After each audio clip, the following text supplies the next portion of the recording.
Originaire de Glasenberg, Edgar Weber est un auteur au parcours atypique.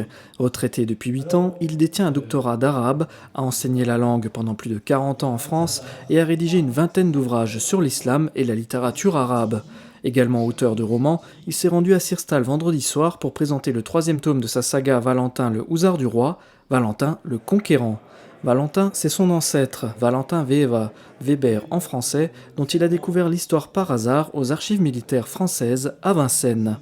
Je découvre un homme qui se trouve être mon ancêtre, originaire de Wiswiller, qui s'enrôle sous Louis XVI dans un régiment de hussards, les hussards de Lauzun. Le mot hussard est une variante de hussard, le nom qu'Edgar a donné aux 2 premiers tomes de la saga, parus en 2016 et 2019. Son ancêtre Valentin était royaliste et a connu la Révolution française.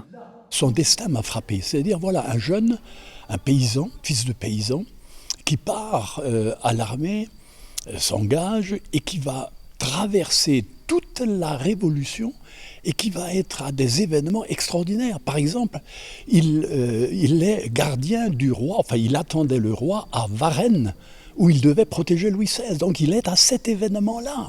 Lorsque Marie-Antoinette, épouse de Louis XVI, est décapitée en octobre 1793, Valentin déserte et rejoint l'armée du prince de Condé, le cousin du roi, qui a trouvé refuge dans les pays voisins.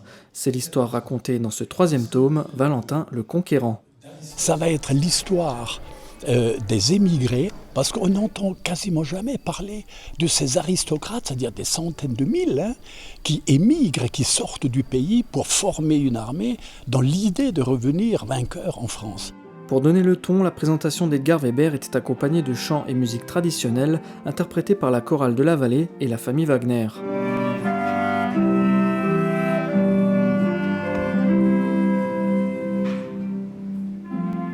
Tout ce que je raconte dans ces livres est totalement historique, donc je n'invente rien.